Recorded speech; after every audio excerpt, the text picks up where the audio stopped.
Good morning and welcome back, Trinidad and Tobago. We are live on CTV and Talk City 91.1 FM, streaming live on ctvtt.com. A statement issued around 12:24 a.m. yesterday by the Office of the Prime Minister advised President Paula May Weeks that Stuart Young was chosen to be the new Minister of National Security. Mr. Edmund Dillon was reassigned to be the Minister of Housing and Urban Development. Mr. Maxi Coffey, who returned to the country on July 27th following nearly a year of recovery after health issues, had his appointment as Minister in the Ministry of Public Administration revoked. He has instead been appointed as Parliamentary Secretary in the Ministry. Marlene MacDonald, who was appointed Minister of Public Administration in April, resumed duties last Thursday after falling ill. And here to discuss the reshuffle with us is political analyst Rishi Maharaj. Good morning and welcome. Good morning to your viewers. So when did you get notification that there was a reshuffle? I think when I woke up at around 5 o'clock, I saw the message on my phone around 12 midnight that there was a reshuffle. And of course, I think as with anybody in the country, it kind of startled us because nobody thought that this was on the horizon, that there's going to be a reshuffle in the cabinet. And then in terms of the portfolios that were shifted, it also raises a lot of curious questions. Why? Well, I think in the end, we recently appointed a new Commissioner of Police in Mr. Gary Griffith. And obviously, the fight of crime is something that's major on the agenda of the government.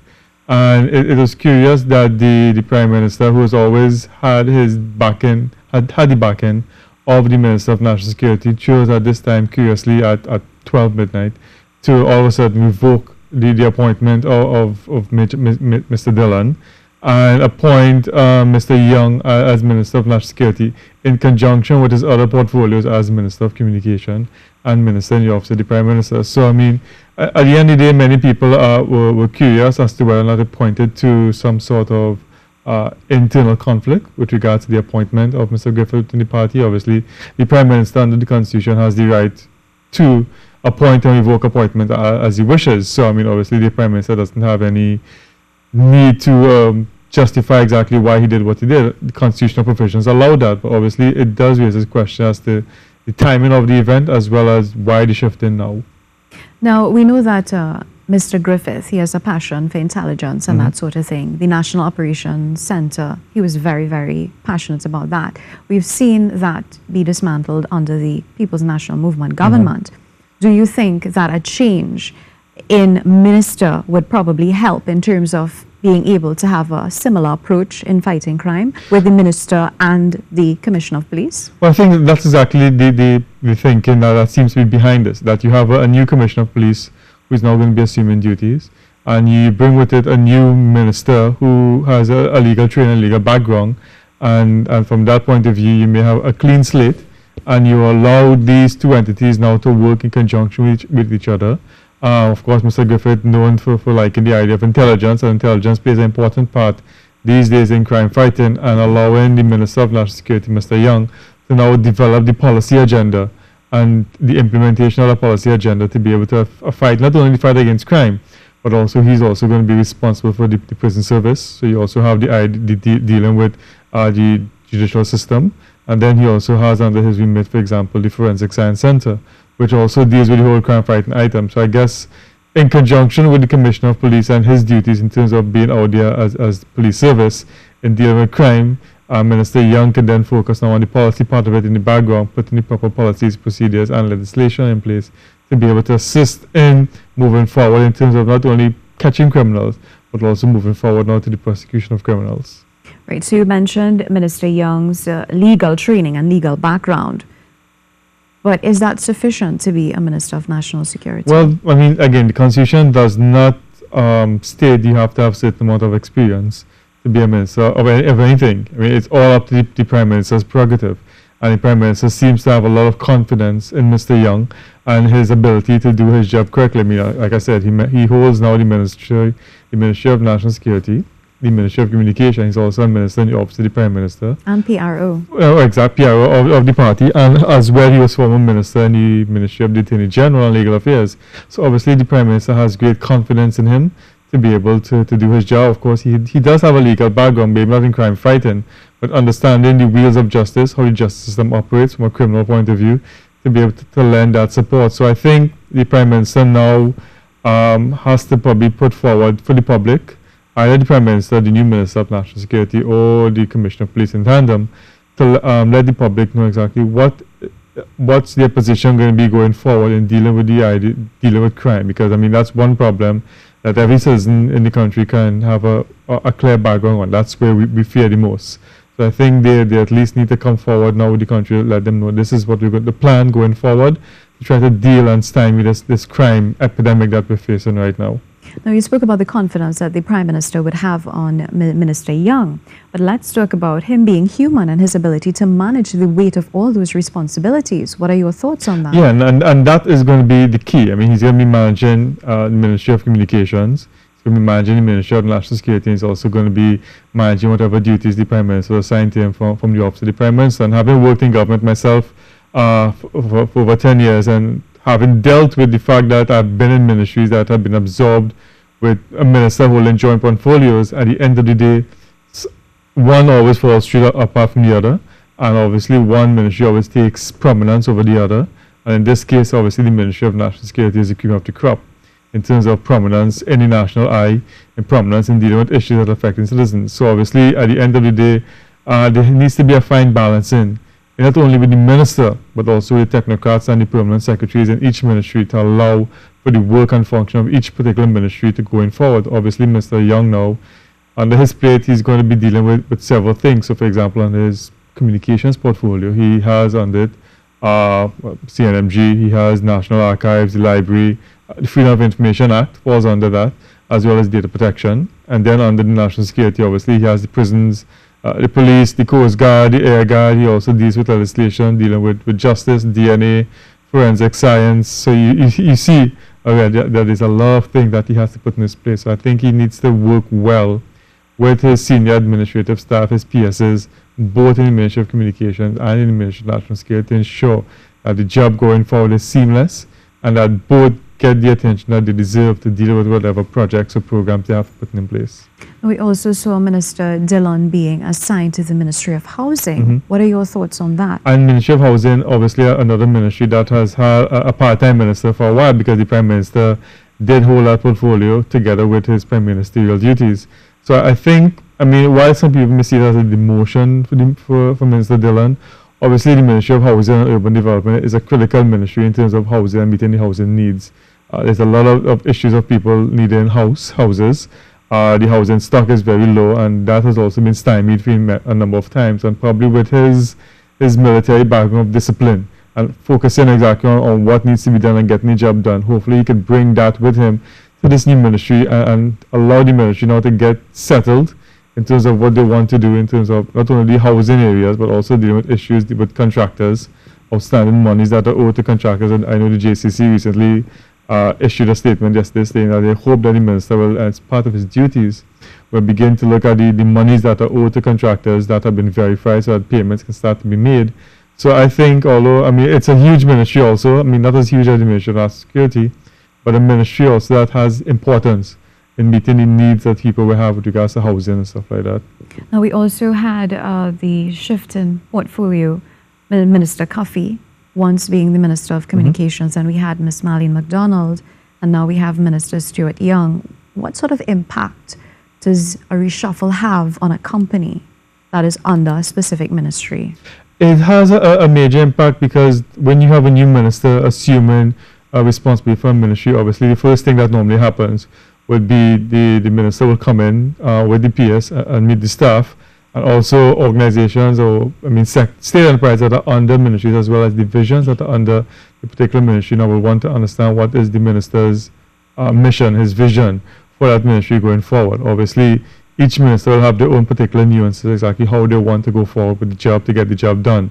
So there's going to be some sort of honeymoon period, I think, probably not too long, obviously, because national security is critical in terms of trying to understand exactly what the minister's vision is, what would have been his mandate from the Prime Minister going forward, and what we need to do now to adjust our work or projects, because some projects that may have been in the pipeline with the former minister may not be so critical under the new minister based on whatever his remit has been given by the Prime Minister. So there's going to be some shifting, and some time to get adjusted to the new minister. But obviously, given the importance of both the ministries that he has under his portfolio, there isn't going to be much time.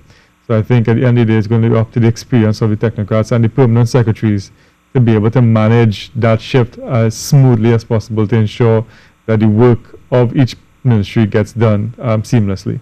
Do you think there would be a learning curve, or ministers would just hit the ground running?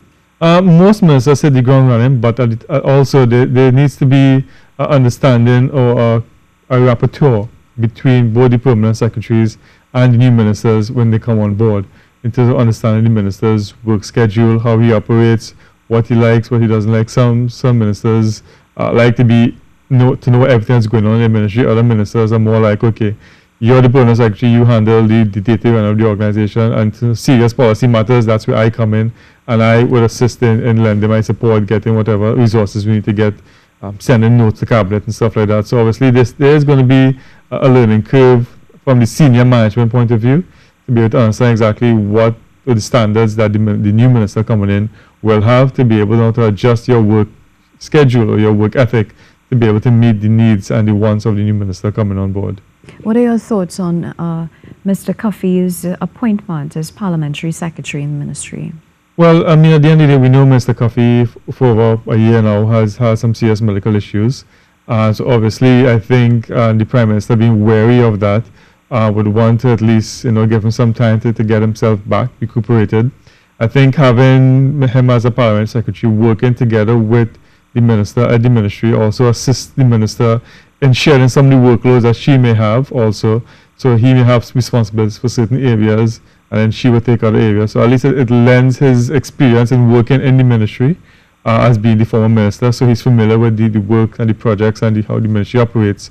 So I think it also gives support to Minister McDonald in allowing her to probably ease her work schedule or workload, to allow her to be able to focus on certain things that are critical from her point of view, and allow him to also take the ball and move with other projects to allow for, again, smooth transition and seamless work in the ministry.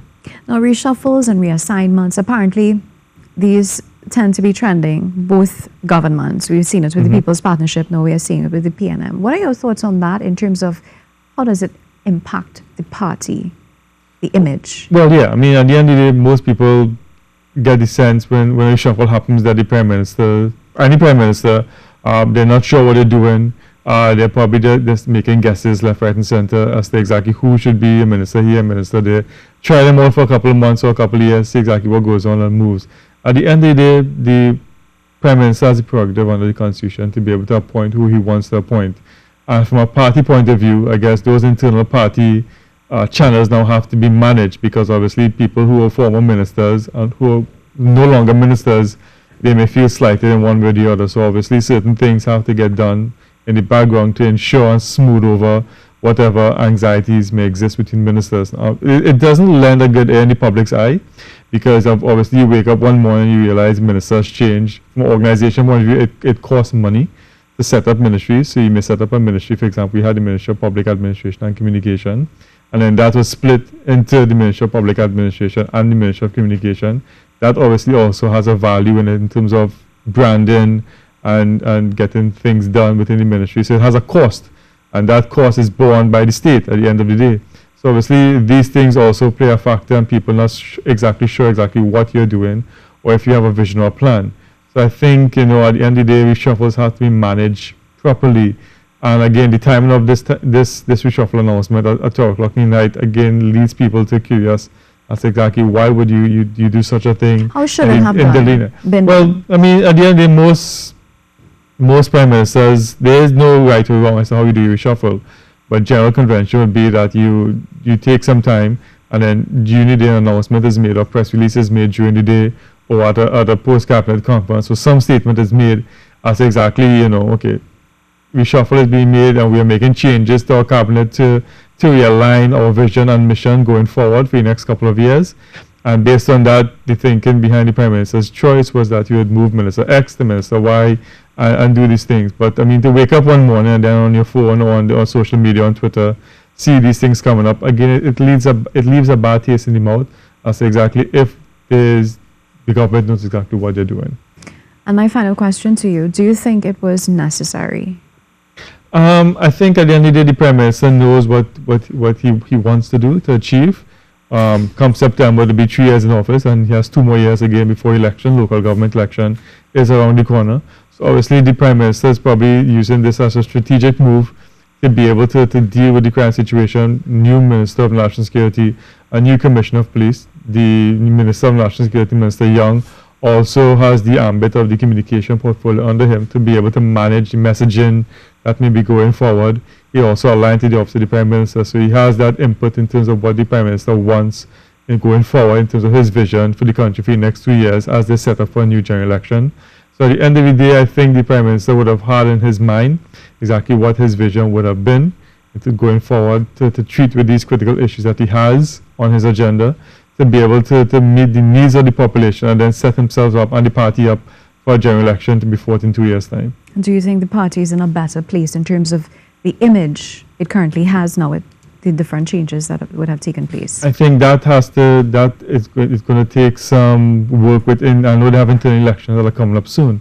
So I guess following the internal election, I guess a lot of work is now going to be done from a rebranding, re-imaging point of view of the party, to set the party up in terms of what the work has been done while in office and what some of the challenges they have faced, and some of the things would have met and some of the things would have done in light of those challenges to make the country a better place than what they have met it 5 years ago.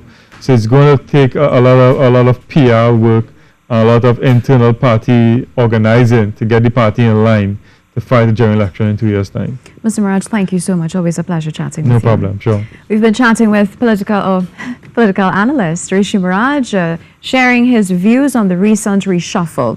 Well, here's your travel weather forecast with Ian Wallace.